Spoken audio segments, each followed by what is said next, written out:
Naam, wana ukuu wa Mwafrika, ilibaki kidogo sana Simba wa Afrika Captain Ibrahim Traore kuweza kuuliwa na kuweza kuuawa. Hii ni usiku wa tarehe 30 kuamkia tarehe 1 ya mwezi huu wa 7, ambapo katika jimbo la Djibo, na ndipo ambapo sasa hiki kitu kilikuwa kimetokea.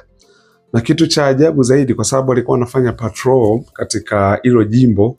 Ukumbuke Ibrahim Traore hakai ofisini, hakai kama viongozi wengine wamekaa ofisini wakitegemea ripoti kutoka kwa mawaziri wao au kutoka kwa wakurugenzi, kutoka kwa wakuu wa wilaya sijui na mambo kadha wa kadha, au kutoka kwa maseneta.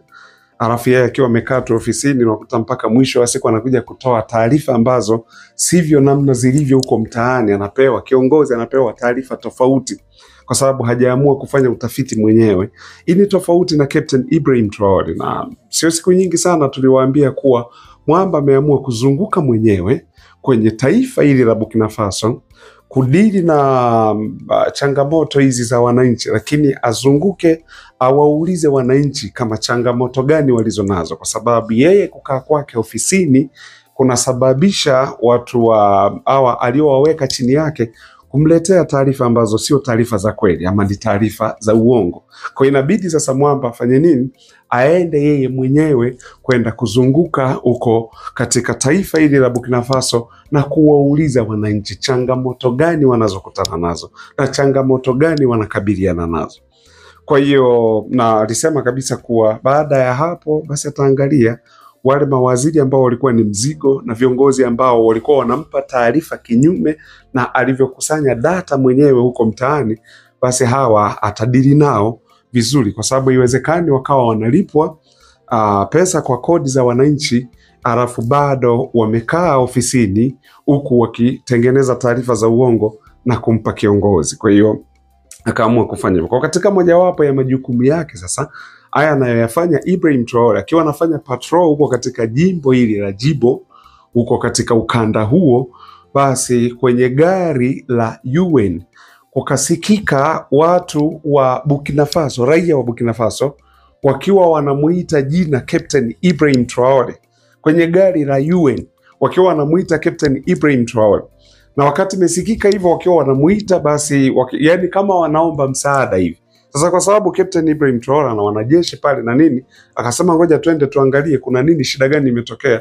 Ghafla ni magaidi kumbe walikuwa ndani ya gari la UN, wakatoka wakataka kumuua, lakini wakakabiliana na askari ambao walikuwa wako na Captain Ibrahim Traore na kuweza kuzima huo uvamizi au kuweza kuzuia hayo mauaji ambayo yalitakiwa yatokee ili Ibrahim Traore aweze kuuawa. Na ndugu zanguni, kama mnakumbuka, jana tumetoka kuwaambia kuhusiana na mwenyekiti mpya wa ECOWAS. Huyu anajulikana kama Julius Maada Bio, ambaye huyu ni rais wa Sierra Leone, ambaye amechukua sasa mwenyekiti na amemrithi huyu Bola Tinubu ambaye alikuwa ni rais wa Nigeria. Alikuwa ni mzee kweli, amezeeka sana. Kwa hiyo ameingia, na baada ya kuingia hapa basi katika mambo aliyoyafanya au aliyoyaongea, jambo mojawapo basi ni kuhakikisha kuwa hawa watu wa Burkina Faso, Ibrahim Traore aweze kusarenda au basi watamuua. Kama sio kusarenda basi watamuua Ibrahim Traore. Ndio kauli alizoziongea Julius Maada Bio ambaye ni rais wa Sierra Leone, kuwa huyu asipojisalimisha sisi tutamuua. Na baada tu ya kaulio kutoka hapo, tayari unaona Ibrahim Traore anashambuliwa tena sasa awamu hii na raia kabisa wa Burkina Faso ambao wameamua kukaa upande wa magharibi. Lakini kauli moja aliyoiongea Ibrahim Traore baada ya kauli hiyo ya Julius Maada Bio ambaye ni mwenyekiti kwa sasa wa ECOWAS, ambaye pia ni rais wa Sierra Leone, kauli moja aliyoiongea Ibrahim Traore, alimjibu akasema kuwa sisi hatuko interested na kuingia huko kwenye huo ni umoja wenu wa ECOWAS. No, sisi tumeunda umoja wetu wa Sahel, na umoja wa Sahel utaendelea kwa rehema zake Mwenyezi Mungu huu umoja wa Sahel utaendelea, lakini sisi hatuko huko. Ni nani asiyejua kuwa huu umoja wa ECOWAS, umoja unaojiita umoja wa kiuchumi, unatumiwa na watu wa magharibi? Ni nani asiyejua kuwa huu umoja wa ECOWAS ni vibaraka wa magharibi, na marais wote walioko kwenye umoja wa ECOWAS ni marais ambao wanatumika kwa maslahi ya Ufaransa na mataifa mengine haya ya magharibi. Kwa hiyo wakasema kuwa sisi hatuwezi kuja huko. Afu baada ya kauli hiyo tunaona mauaji yanataka kutokea, kutaka kumuua Captain Ibrahim Traore, captain ambaye amekaa muda mfupi sana ndani ya uongozi huu wa Burkina Faso, lakini amefanya mambo makubwa sana ambayo kuna viongozi wengine wamekaa zaidi madarakani ya miaka 40 na hawajafanya hivyo. Umeona, yani kuna watu wengi wamekaa sana madarakani. Kwa hii Afrika ukiangalia, ukienda pale Kamerun utamkuta pale Paul Biya amekaa pale zaidi ya miaka 43. Ukienda Equatorial Guinea utamkuta Theodoro Obiang Nguema Mbasogo amekaa pale zaidi ya miaka 40. Ukija kwenye taifa la Uganda utamkuta mzee wetu hapo Yoweri Kaguta Museveni amekaa hapo zaidi ya miaka 30 na naenda sasa 40, maana tangu 1986 mwamba yuko madarakani mpaka leo hii. Miaka tunaongelea miaka 39 huko kuelekea 40. Na juzi hapa ametangaza tena nia ya kutaka kugombea, na amesema hivi, mkinipa sasa awamu hii nikigombea nikiwa rais, basi nitahakikisha ninapambana na rushwa. Sasa unakaa unajiuliza napambanaje na rushwa? Lakini okay, hayo tu yaache. Lakini kumbuka sasa hiki ninachokuambia, Ibrahim Traore amefanya mambo makubwa kuliko watu waliokaa madarakani miaka mingi. Na fadhali mzee Kaguta Museveni, Yoweri Kaguta Museveni anamkubali sana mwamba huyu Captain Ibrahim Traore, anamkubali mno. Yani hilo tusifiche, tofauti na wale sasa niliowataja hao wakina Obiang Nguema Mbasogo wa Equatorial Guinea, lakini kuna huyu Paul Biya, maana wale wote wako ECOWAS, ni mataifa yaliyoko ukanda wa Afrika Magharibi ambao na wao wako kwenye mpango wa kutaka kuhakikisha kuwa Ibrahim Traore anaweza kuuliwa. Lakini sasa ukijaribu kuangalia ukanda huu wa Sahel una mataifa matatu ambayo ni Mali, Niger na Burkina Faso, na wote ni utawala ambao uko ni wanajeshi wanaongoza utawala wa kijeshi. Lakini swali linakuja, kwa nini sana wanataka kudili sana na Captain Ibrahim Traore? Kwa nini hawadili na hawa wengine? Kwa sababu wanajua influence ambayo Captain Ibrahim Traore anayo. Wanajua kuwa kuna mstari mmoja kwenye maandiko kwenye Biblia unasema kuwa nitampiga mchungaji na kondoo watatawanyika. Kwa hiyo wanajua kwa sasa mchungaji anayewaongoza wa Afrika, hususan ni vijana, kizazi cha vijana, anayewaongoza wa Afrika ni Captain Ibrahim Traore, sio mwingine.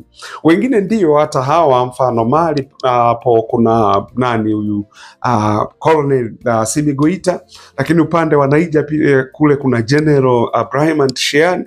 Wanajua vizuri sana, lakini wale influence yao sio kubwa kwa namna ambavyo Ibrahim Traore ana influence kubwa na maendeleo ambayo amekuwa akiyafanya. Ndio maana unaona ndani ya hiyo miaka mitatu aliyoingia akafuta kabisa deni la taifa, akalipa madeni yote. Kwa hiyo pale ilipo Burkina Faso ni taifa ambalo halidaiwi na mtu yeyote yule. Ndio maana pia sababu inayopelekea watake kumuua sana kwa sababu ukumbuke wanatu control au wana control mataifa ya Afrika kupitia mikopo wanayokopesha mataifa ya Afrika. Kwa sababu kumbuka utumwa, ukoloni ulipoisha, walikuja na utumwa wa aina nyingine, na huu utumwa ni kwa njia ya mikopo. Napenda sana mstari wa kitabu cha Mithali, nafikiri ni 22 mstari wa 7, inasema akopae ni mtumwa wa akopeshaye. Na anaanza kwanza, tajiri mtawala masikini, na akopae ni mtumwa wa akopeshaye. Yani hiyo ni kanuni, yani kibiblia kabisa, biblically hiyo ni kanuni. Mtu anayekukopesha ndio atakayekucontrol, mtu anayekukopesha ndio atakayekupangia ni nini cha kufanya, ndio atakayekuambia hiki sikitaki, nataka hapa ufanye hivi uende hivi. Ndio maana unaona hiyo kanuni wanaijua manyang'ao, na kwa sababu wanaijua ndio maana mataifa ya Afrika wanayakopesha. Likatokea taifa ambalo limesema hapana, mimi mikopo sitaki, matokeo matokeo yake utaona vikwazo namna vinavyoanza kuwekwa, kwa sababu wanatucontrol kupitia haya mashirika ya kifedha kama vile World Bank, kama vile IMF, International Monetary Fund, na nchi zingine pia za Ulaya zinapoyakopesha mataifa ya Afrika. Ndicho kitu ambacho Traore alikuwa amekataa, kuwa hatutaki tena mikopo wala misaada, kwa sababu tumepokea mikopo na misaada zaidi ya miaka 63, lakini haijaweza kutusaidia, wala mikopo hii haijatusaidia, hatujapiga hatua popote pale. Kwa hatutaki mikopo wala hatutaki misaada, na Ufaransa wakawa wanamlazimisha Ibrahim Traore. Kwa nini? Kwa sababu kupitia mikopo na misaada ndio namna ambavyo wanaweza kukukontrol. Lakini kauli moja ambayo nilikuambia hapa Ibrahim Traore aliyoiongea, ambayo nataka nikukumbushe pia, alisema kuwa wazungu wanatuletea misaada, yaani wanachukua dhahabu zetu, madini yetu mchana, alafu usiku wanaleta msaada, na msaada huo wanataka mpaka muandalie sherehe eti wamewaletea msaada.